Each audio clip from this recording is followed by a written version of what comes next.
अभी आपने अभी से पहले वाले पॉइंट को जो पढ़ा उसमें वॉल्यूम थोड़ा सा कम था, थोड़ा सा क्या बहुत ही कम था। दरअसल ये हुआ कि मैं माइक लगाना भूल गया, मैं पढ़ा रहा था, मैं पानी पीने के लिए गया, इतने देर पढ़ाऊँगा, 5 घंटे से क्लास ले रहा हूँ। आपको नहीं दिख रही है 5 घंटे की है, लेकिन शूट करने में 5 घंटे बीत चुके। तो 5 घंटे से भूखे प्यासे क्लास ले रहा हूँ, दिमाग मेरा इधर से उधर डाइवर्ट हो गया, जिसके कारण माइक लगाना मैं भूल गया था। इसलिए आप लोगों को उसके लिए मैं माफ़ी चाहूँगा।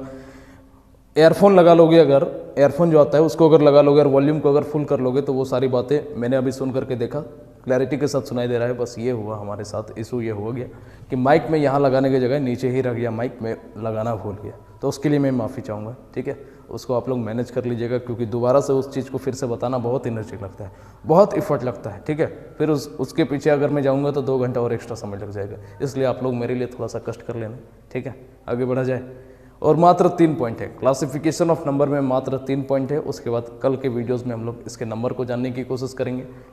तो 3 पॉइंट क्या क्या है मैं समझाने की कोशिश करता हूँ। जैसे पहला पॉइंट है हमारा, थोड़ा सा जल्दी अब पढ़ेंगे, हाउ टू रिकॉग्नाइज, रिकॉग्नाइज, ठीक है ना, how to recognise prime number. Spelling देख लेना इधर इधर हो तो। प्राइम नंबर यानी कि प्राइम नंबर को कैसे पहचाने। अगर आपसे थोड़ा सा एक सवाल पूछ दिया जाए छोटा सा कि क्या 197 प्राइम नंबर है, प्राइम नंबर है, ये छोटा सा अगर सवाल आपसे पूछ दिया जाए तो आप कैसे इसका हल निकालोगे। आप बोलोगे कि प्राइम नंबर गुरुजी 1 और खुद से कटना चाहिए तभी प्राइम नंबर होगा। तो ये जो है 1 से भी कट रहा है, 197 से भी कट रहा है, तो प्राइम नंबर होगा। और भी तो नंबर हो सकते हैं, हो सकता है कि 2 से कटे, हो सकता है 3 से, या तो हो सकता है 197 4 से कटेगा, या 5 से, या 6 से, या 7 से, या 8 से, फिर 9 से। यहाँ भी कहानी नहीं होती, फिर 10 से भी हो सकता है कट जाए पूरा पूरी, या 11 से, या 12 से, या 13 से, इस तरह करके 1 से लेकर के 196 तक टोटल नंबर से हो सकता है कि किसी न किसी से कट जाए। तो हम किससे किसे डिवाइड देते फिरेंगे बताओ। तो हम लोग ऐसे में पता नहीं लगा सकते डायरेक्टली, ऐसे पता नहीं लगा सकते कि क्या 197 प्राइम नंबर है कि नहीं है। तो कैसे प्राइम नंबर को हम लोग याद करेंगे, देखो समझने की कोशिश करना। इसके लिए हम लोग एक फॉर्मूला याद रखेंगे, n² greater than equal to a, जहाँ पर a हमारा क्या है, गिवन नंबर है, यानी कि यहाँ पे दिया हुआ नंबर क्या है 197, तो वो हमारा a का काम करेगा। फिर करना क्या है मैं आपको समझाता हूँ, n² या a के जगह क्या हो जाएगा 197। अब n का वैल्यू ऐसा नंबर रखना है जिसका स्क्वायर करने पर 197 के बराबर या तो 197 से बड़ा हो जाए। तो आप बोलोगे कि 197 तो एक परफेक्ट स्क्वायर नंबर नहीं है। अभी बताऊंगा परफेक्ट स्क्वायर नंबर क्या होता है, यानी कि पूर्ण वर्ग संख्या नहीं, आपको तो इतना पता ही होगा थोड़ा बहुत। तो n का मान हमको इससे ज़्यादा रखना पड़ेगा या इससे बराबर रखना पड़ेगा। तो बराबर ऐसा परफेक्ट स्क्वायर नहीं होता है, तो हम लोग क्या करेंगे, n का मान हम लोग रख देते हैं 14 अगर रखोगे तो 14 का स्क्वायर क्या होता है 196, लेकिन वो तो 197 से कम हो गया। मैंने क्या बोला 197 से बड़ा होना चाहिए, तो n इक्वल टू 15 रख देंगे। 15 रखने पर बस ध्यान से समझने की कोशिश करो मैं क्या समझा रहा हूँ। कभी ऐसा नहीं हो सकता जीवन में मैं कोई पॉइंट आपको ना समझा पाऊँ, हर एक चीज़ में समझा पाऊँगा। नंबर सिस्टम का या तो कॉम्पिटिशन का कोई भी टॉपिक होता है, हर एक चीज़ में सिखा सकता हूँ। बस अर्थ ये है कि आप अगर सीखना चाहो तो, ठीक है। काफ़ी डिटेल में समझाता हूँ मैं। तो n इक्वल टू 15 अगर रख देंगे तो क्या हो जाएगा 15 का स्क्वायर, ये ग्रेटर देन इक्वल टू 197। आप बोलोगे कि 15 का स्क्वायर क्या होता है 225, बताओगे 197 से बड़ा है कि नहीं है, हो गया बड़ा है, ये चलेगा। लेकिन 14 का स्क्वायर नहीं रख सकते क्योंकि वो 196 होता है। अब देखो अब करना क्या है, 15 तक प्राइम नंबर, 15 तक क्या क्या प्राइम नंबर होता है। आप बोलोगे कि 2, 1 तो होता ही नहीं है, 2 होगा, 3 होता है, 5 होगा, 7 होगा, 9 नहीं होता, 10 भी नहीं होता, फिर 11, फिर 13 और फिर वापस से 15 कहाँ प्राइम नंबर होता है 13 तक। यानी कि 15 तक अगर प्राइम नंबर की बात कर दिया जाए तो ये नंबर हमारा आता है। अब अगर देखना है हमको, क्या देखना है कि इनमें से कोई भी संख्या से अगर 197 कट गया तो वो हमारा प्राइम नंबर नहीं हो सकता। क्यों नहीं हो सकता, क्योंकि प्राइम नंबर का मतलब है कि मात्र वो 2 चीज़ों से कटेगा, एक तो खुद से और एक से। और इतना नंबर से बस चेक करना है। पहले वाले बेसिक प्रॉपर्टी में क्या था, 1 से लेकर के 196 तक आपको चेक करना पड़ता किस नंबर से 197 पूरा कट रहेगा। अब हमको क्या करना पड़ेगा, काम हमारा आसान हो गया कि मात्र इन 6 संख्या से हमको डिवाइड करके देखना है कि अगर पूरी तरह कट गया यानी कि वो प्राइम नंबर नहीं है, और अगर 197 इनसे नहीं कटा तो वो एक प्राइम नंबर है, ठीक है। तो आप बोलो 2 से कटेगा, ये 197 2 से कटेगा, आप बोलोगे कि नहीं कटेगा। 197 3 से कटेगा, आप बोलोगे कि नहीं कटेगा, क्योंकि 3 से कटने का डिविजिबिलिटी रूल क्या है, मैं पढ़ाऊंगा अभी डिविजिबिलिटी रूल, लेकिन थोड़ा बहुत तो पता ही होगा। 9 1 10 और 7 कितना हो गया, अंकों का योग अगर 3 से कट जाता है तो संख्या भी कटेगा। तो 9 1 10 और 7 17, 17 क्या कटता है 3 से, नहीं कटता है, तो इसका भी डिविजिबिलिटी नहीं लगेगा। 197 को एक बार 5 से देखोगे तो 5 का डिविजिबिलिटी रूल क्या है, यूनिट डिजिट 0 या 5 होना चाहिए, है क्या, तो 5 भी नहीं लगेगा। 7 का मैंने नहीं बताया, तो 7 का एक बार चेक करके देख लो, 7 दूने 14, 5 और 7 मिलकर 57 बचा हुआ है, तो 57 7 का पढ़ा में आता है, नहीं आता है, यानी कि ये भी नहीं कटेगा। फिर 11 से एक बार देखो, 197 को 11 से देखोगे तो 11 एकम 11 क्या बच गया, 8 और 7 मिलकर 87 हुआ। ये सब एग्जाम कोई टीचर नहीं पढ़ाएगा, इंपॉर्टेंट चीज़ें है, पढ़ने की सीखने की कोशिश करो। 107 क्योंकि उनको खुद ही नहीं आता है। 197 को अगर 11 से डिवाइड दोगे, ज़्यादा उधर चला गया क्या, इधर देखो, 197 को अगर 11 से डिवाइड दोगे तो 11 एकम 11 बचा गया, 8 और 7 मिलकर 87, वो 11 का पढ़ा में आता है, नहीं आता है, तो ये भी हमारा नहीं लगा। फिर 197 को 13 से डिवाइड दे करके एक बार देखो, तो आप बोलोगे कि 13 एकम 13 बच गया हमारा, 6 और 7 मिलकर 67, ये भी 67 आता ही नहीं है, 13 का पढ़ा में 65 आता है, इससे भी नहीं कटा।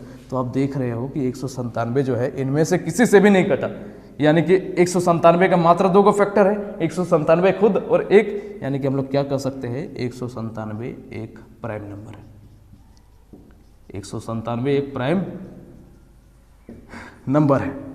बात क्लियर है, आप बोलोगे बिल्कुल गुरुजी क्लियर है। आगे बढ़ा जाए, ठीक, इतना नोट कर लीजिए। मुझे लगता है आप कभी भी आपको जीवन में पूछ दिया जाए कि 3 अंक का कोई भी प्राइम नंबर दे दिया जाए तो आप तुरंत पता लगा लोगे कि वो प्राइम नंबर है या नहीं है। ठीक है, आगे बढ़ते हैं, इतना नोट कर लीजिए। अब हम लोग समझते हैं परफेक्ट नंबर के बारे में। Perfect number, perfect number Hindi में इसको कहते हैं पूर्णतया संख्या। ये क्या होता है, इसका डेफिनेशन में क्या लिखोगे, लिखोगे वो संख्या, लिखो, मैं बोल रहा हूँ लिख नहीं पाऊंगा, अब मैं थोड़ा एनर्जी डाउन हो गया। वो संख्या जिसके फैक्टर का सम अगर उस संख्या के बराबर हो जाए तो उसको हम लोग परफेक्ट नंबर कहते हैं। कहने का मतलब क्या है, जैसे 6, ठीक है, 6 को अगर मैं तोड़ूंगा तो इसके फैक्टर क्या होंगे, 1 से कट जाएगा, 2 से भी 6 पूरी पूरी कटेगा, 3 से भी 6 पूरी पूरी कट जाएगा, कटेगा कि नहीं। फिर आप बोलोगे कि 4 से 6 पूरी पूरी नहीं कटेगा, ये कचौड़ी कचौड़ी कटेगा। बात सही है कि नहीं। फिर 5 से अगर बात कर दिया जाए तो 5 से भी 6 जो है पूरी पूरी नहीं कटेगा, इससे भी ये कचौड़ी कचौड़ी कटेगा। फिर मैं बोल दूँ 6 तो 6 से भी ये संख्या जो है पूर्णतः कट जाएगा। यानी कि टोटल 6 के फैक्टर क्या हो गए, 4 फैक्टर हो गए, 1 2 3 और 6, टोटल ये 4 फैक्टर है। ठीक है, तो इसको अगर जोड़ने पे जैसे 1 + 2 + 3 + 6 इसको जोड़ोगे तो क्या आएगा हमारा 12 आएगा। ठीक है, तो ये भी एक डेफिनेशन ये भी होता है। नहीं तो फिर इसके टोटल 6 को छोड़ करके फैक्टर को जोड़ोगे तो 1 + 2 + 3 ये क्या है हमारा 6 के बराबर है। यानी कि 6 का मुझे फैक्टर ही ढूंढना था, 6 का मुझे परफेक्ट नंबर पता करना था है कि नहीं है। तो परफेक्ट नंबर का 2 डेफिनेशन होता है। पहला यह होता है कि अगर किसी भी नंबर के फैक्टर का सम उस संख्या को लेकर के अगर उससे दोगुना आ जाए तो उसे परफेक्ट नंबर कहते हैं, पहला डेफिनेशन। और दूसरा है किसी संख्या के अगर फैक्टर का सम उस संख्या को छोड़ करके अगर उस संख्या के बराबर आ जाए तो उसको परफेक्ट नंबर कहते हैं। तो ये पहला नंबर वाला एग्जांपल था। देखो 6 का मुझे निकालना है परफेक्ट नंबर है कि नहीं है, तो 6 का फैक्टर खुद 6 भी होगा। सबको जोड़े तो क्या हुआ, ये 6 का दोगुना आ गया। देखो यहाँ पे जब जोड़ोगे तो ये कितना आ गया, 12 आ गया। 12 ये क्या है, 6 का दोगुना है, बताओ है कि नहीं है। तो ये हमारा परफेक्ट नंबर हो गया, सेटिस्फाइड कर गया। लेकिन यहाँ पे जब 6 को अगर छोड़ दोगे तो इसका सम हमारा किसके बराबर आया, 6 के बराबर है। तो ये हमारा क्या हो गया, एक परफेक्ट नंबर हो गया। और एक एग्जांपल दे, जैसे 28 को देख लो। 28 एक परफेक्ट नंबर है कि नहीं, ये अगर मुझे चेक करना है तो आप बोलोगे 28 का फैक्टर क्या होता है, 1 होता है, 2 होता है, 3 तो नहीं होगा, फिर 4 होगा, फिर 7 होगा, फिर आप बोल दोगे 14 होगा और फिर 21 होगा। सबको जोड़ो एक बार, नहीं तो फिर 21 को भी नहीं लिखते। ठीक है, क्योंकि 21 को भी लिख दोगे तो कोई दिक्कत वाली बात नहीं है। मैंने बोला कि 21 कहाँ से हो जाएगा, 28 ना होगा, सॉरी 21 नहीं होगा, 28 होगा। तो अब सबको जोड़ो, सबको अगर जोड़ोगे तो कितना आएगा, 56 आएगा। तो 56 देखो 28 का दोगुना है कि नहीं, 28 का दोगुना है, यानी कि ये हमारा क्या है, एक परफेक्ट नंबर हो जाएगा। या तो 28 को स्किप कर दो, सिर्फ ये सबको जोड़ो। आप बोलोगे 14 + 7 + 4 + 2 + 1, सबको जोड़ोगे तो 14 7 21 4 25 2 27 अरे क्या हो गया, 28 हो गया। तो आपने देखा कि इसके फैक्टर का सम उस संख्या को छोड़ करके जब मैंने जोड़ा तो उसी संख्या के बराबर आ गया। तो ये हमारा क्या है, एक परफेक्ट नंबर है, एक पूर्णतः संख्या है। बात क्लियर है गुरु, क्लियर है। आगे बढ़ा जाए, आप बोलोगे जी गुरु जी बढ़ा जाए। क्लासिफिकेशन ऑफ नंबर के अंतिम पॉइंट की तरफ बढ़ते हैं। ये हमारा क्लासिफिकेशन ऑफ नंबर का लास्ट पॉइंट है। इसके बाद क्लासिफिकेशन ऑफ नंबर पूरा कंप्लीट हो जाएगा। उसके बाद पॉइंट नंबर 3 की तरफ पढ़ेंगे। देखो नंबर सिस्टम कितना बड़ा है। मैंने टोटल 17 पॉइंट बताया है अभी तक। इतना वीडियो 3 से 4 वीडियो बनने के बाद ये हमारा नंबर सिस्टम का मात्र 2 पॉइंट ही क्लियर हो पाया है। टोटल 17 पॉइंट है। ठीक है, तो आज के आखिरी पॉइंट को समझने की कोशिश करो। ठीक है, मैं भी थक चुका हूँ, आप भी थक चुके हैं, लेकिन समझने की कोशिश करना। क्या है हमारा परफेक्ट स्क्वायर नंबर, पूर्ण वर्ग संख्या कहते किसको है? आपको पता है परफेक्ट स्क्वायर नंबर का डेफिनेशन क्या है? जिसका परफेक्ट स्क्वायर होता है उसी को परफेक्ट स्क्वायर नंबर कहते हैं। तो 1 से लेकर के मैंने स्क्वायर लिख दिया यहाँ पे 33 तक। आगे भी लिख सकता था लेकिन जरूरी नहीं लगा, इसलिए बाद में लिख दूंगा अगर जरूरी लगा तो। मैं आपको क्या समझाना चाहता हूँ कि जैसे ही किसी भी परफेक्ट स्क्वायर नंबर को हम लोग 9 से अगर भाग देंगे तो रिमाइंडर हमारा हमेशा 1407 बचता है। ये मैं आपको समझाना चाहता हूँ। जैसे एक देखो, 1 को 9 से अगर भाग दोगे, 1 का स्क्वायर 1 को 9 से भाग दोगे तो शेषफल हमारा क्या बचेगा? 1। ये हमारा क्या है? ये हमारा शेषफल का डाटा है। 9 से भाग देने के बाद जो शेष बचता है वो चीज़ मैंने लिखा हुआ है। फिर 4 को 9 से भाग दोगे, आप बोलोगे कि 9 से कटेगा ही नहीं, तो 4 ही शेषफल हमारा बचेगा। 9 को जैसे ही 9 से भाग दोगे तो पूरा कट जाएगा, 0 शेषफल बचेगा। 16 को अगर भाग दोगे 9 से तो शेषफल क्या बचेगा? 9 एकम 9, 7 हमारा शेषफल बचेगा। इसी तरह 25 को अगर 9 से भाग दोगे तो 9 दूनी 18, 7 हमारा शेषफल बचेगा। 36 को 9 से भाग दोगे तो 9 चौके 36, पूरा कट गया, 0 शेषफल। यहाँ पे अगर डिवाइड दोगे तो क्या शेषफल बचेगा? 4 शेषफल बचेगा। यानी कि आप क्या देख रहे हो, आपने क्या नोटिस किया कि जब भी हम किसी परफेक्ट स्क्वायर नंबर को 9 से अगर भाग देते हैं तो मात्र 4 चीज़ें शेषफल बचती है, या तो 1, या तो 4, या तो 0, या तो 7। फिर देखो यहाँ पे बढ़ रहा है 7 0 4 1, फिर यहाँ पे 0 4 0 7, ये हमारा बढ़ता चला जा रहा है। यानी कि मैं क्या समझाना चाहता हूँ, किसी भी परफेक्ट स्क्वायर नंबर को जब हम लोग 9 से भाग देंगे, समझना गुरु, बहुत ध्यान से समझना, ठीक है, ध्यान से समझो कि किसी भी परफेक्ट स्क्वायर नंबर को जब 9 से भाग देते हैं तो शेषफल 1 4 0 या 7 बचता है। याद रहेगा? याद रहेगा। 1407 नंबर याद रखना, 1407। फिर दूसरी वाली बात क्या मैंने बताई कि 24 के बाद जितने भी परफेक्ट स्क्वायर नंबर है उनके लास्ट 2 डिजिट वही है जो 1 से लेकर के 24 तक थे। यहाँ पे देखो 24 का स्क्वायर के बाद आपने क्या कहा मैंने कि जैसे 25 का स्क्वायर की अगर बात कर दिया जाए, इसका लास्ट का 2 डिजिट देखो अलग बार कर लिया जाए तो 25 लास्ट का 2 डिजिट 25 देखो कहाँ पर 25 है, आपने कहा कि इससे पहले भी आ चुका है। जैसे 76 आपने कहा कि यहाँ भी आ चुका है।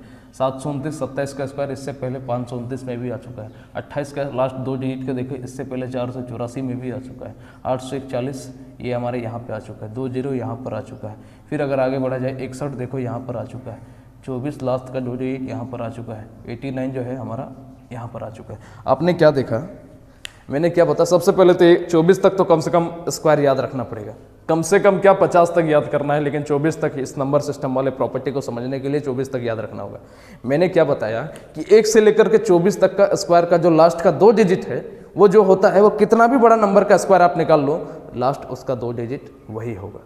लास्ट का 2 डिजिट वही होगा। वही मैं आपको समझाना चाहता हूँ कि किसी भी 24 के बाद जितने भी परफेक्ट स्क्वायर नंबर है उनकी लास्ट का 2 डिजिट वही है जो 1 से लेकर के 24 तक थे। देखो ये सबका मैं बात कर रहा हूँ। बताओ कि इससे पहले आया हुआ था कि नहीं 24 तक? आपने कहा कि जी गुरुजी आया हुआ था। बात क्लियर है, दिमाग में फिट रहेगा? ठीक, आगे बढ़ा जाए। फिर मैंने क्या बताया, किसी भी परफेक्ट स्क्वायर नंबर का यूनिट डिजिट इकाई अंक 2 3 7 8 नहीं हो सकता। अभी देखो किसी का भी स्क्वायर हम लोग निकाले, कहीं पे यूनिट डिजिट 2 3 या 7 8 दिखा आपको? देखो यूनिट डिजिट मतलब अंतिम अंक, ये 4 ये 9 ये 6 ये सब का बात कर रहा हूँ, अंतिम अंक। ठीक है, कहीं पे 2 3 या 7 या 8 नहीं दिखा होगा आपको। यानी कि किसी भी परफेक्ट स्क्वायर नंबर का यूनिट डिजिट 2 3 या 7 8 नहीं हो सकता। परफेक्ट स्क्वायर नंबर में क्या क्या प्रॉपर्टी बताया? पहला प्रॉपर्टी 9 से भाग देंगे तो रिमाइंडर 1 4 0 7 या बचेगा। दूसरा प्रॉपर्टी क्या बताया कि 24 के बाद जितने भी परफेक्ट स्क्वायर आएंगे उसके लास्ट का 2 डिजिट वही होगा जो 1 से लेकर के 24 तक का परफेक्ट स्क्वायर का लास्ट 2 डिजिट है। दूसरा पॉइंट। तीसरा पॉइंट मैंने क्या बताया, तीसरा सबसे इंपॉर्टेंट पॉइंट कि परफेक्ट स्क्वायर का यूनिट डिजिट 2 3 7 8 नहीं हो सकता। इतना ही बात बताई है, तो इतना ही बात क्लासिफिकेशन ऑफ नंबर में होती है। कुछ सवालों को लेकर के मैं अगले वीडियो में आऊँगा। आज के लिए इतना ही। थक चुका हूँ, बहुत ज़्यादा थक के चूर हो चुका हूँ, लेकिन अभी सोना नहीं है। ठीक है, आँखों में नींद लेकिन सोना नहीं। जब तक दर्द गहरा है रोना नहीं। मेरी कविता याद है ना आप लोगों को? सुनिए कि नहीं? नहीं सुनिए तभी यूट्यूब में जाओ, प्लेलिस्ट में जा कर के देखो।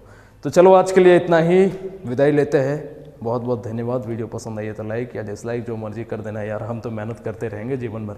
ठीक है, चलिए विदा लेते हैं। Bye, take care, Vande Mataram, जय हिंद।